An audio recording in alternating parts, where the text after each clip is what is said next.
Congress is using the Zika virus and an appropriation bill that includes money for combating the Zika virus in order to deregulate the trucking industry. According to the Huffington Post, the Senate passed a measure that allows 73 hours of driving and an additional 8.5 hours on related work each week as part of a massive spending measure that will fund transportation, housing, and military construction projects, as well as Veterans Administration.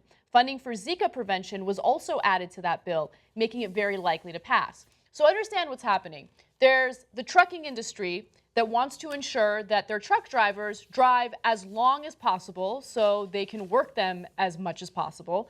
And in order to allow this type of deregulation to pass, Congress has decided to tack on funding for the Zika virus. Now, the Obama administration said that they would veto such legislation, but Congress is kind of holding his feet to the fire because if Obama does veto it, he's going to get a tremendous amount of criticism for not funding efforts to combat the Zika virus. So that's really classy. Yeah.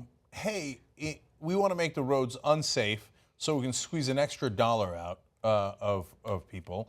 And in order to do that, we'll attach it to something you absolutely need to fight a global epidemic. Mm-hmm. See how we're looking out for you? It's insane. No. The corporations don't run Congress, right? It's like a former congressman just came out and anonymously said, quote, "We're running a fucking casino here, okay? Everyone is bought." Mm-hmm. And this is them going, I got a clever idea. Oh, you'd like to protect everyone's safety? Well, in order to do that, you also have to endanger their safety so I can make $1 more. And by the way, the idea of having truck drivers with those giant trucks on the road that are allowed to work 80-hour weeks, that sound like a good idea to you? That's so insane. That's 16 hours a day. 16 hours a day. Imagine that. If they're doing 5 days a week. Yeah. Okay?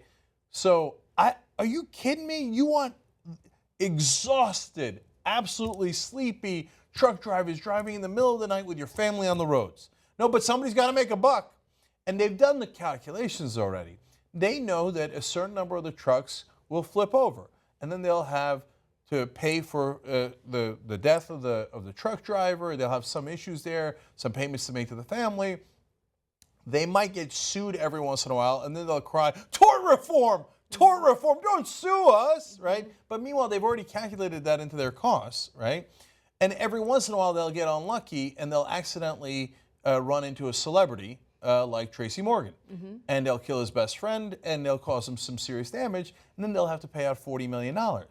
Okay, but it's okay. It's all built into the cost. They'll still make more money because they'll be able to drive twice as long with their truck drivers, or in this case, a little bit longer than. And when you take that over the course of a year and all those trucks, they still make more money. Of course, people get killed in the meanwhile when that incredibly sleepy truck driver runs into your family on the road. But that isn't their problem. And by the way, if you don't pay that ransom, your family might die from the Zika virus, or at least have a pregnancy that is tragic because we held it hostage. Need to make an extra buck, and I bought all the politicians. So the worst part about all of this is not only is it a clear case of Congress being bought and working against the best interests of Americans and these truck drivers, they prevented any testimony from opposition to these bills, okay? Of course. So individuals who actually experienced these accidents, who were, decapitated as a result, that were severely paralyzed as a result, they were unable to testify to give their point of view in this case, which was disgusting. Now, what I mentioned was just a Senate bill. The House is also doing this. The House measures were added to the Transportation and Housing Appropriations bill under consideration in the committee and set similar rest rules, reverting to regulations originally set in the Bush administration that were repeatedly challenged and thrown out in lawsuits. So both of these bills would basically go against what the Obama administration attempted to do in regulating the trucking industry to make sure that we're all safe. They just want to make sure that they deregulate so they can, work with big business and they can keep getting those campaign donations. It's scary. I mean, you see all those big rigs on the road, and who knows how long those people have been driving. And not allowing the disabled people who got that way because they got run into by truck drivers, or the family members of the victims who died, not allowing them to testify. Well, of course you wouldn't do that. It's not like we have a democracy, right? Gee, I wonder why the people are hungry for a political revolution. The establishment keeps asking, they're flummoxed. You turn on corporate media and they're like, revolution? Why are you guys so loud? Why are you so loud? What are you all bothered about? This is one of the hundreds of things that we're bothered by. We're bothered by the fact that we lost the idea of America. We've lost free and fair elections. We've lost an open debate. We lost it all, and we lost it in the middle of the night. You didn't even report on it. So this stuff happens with almost no one noticing.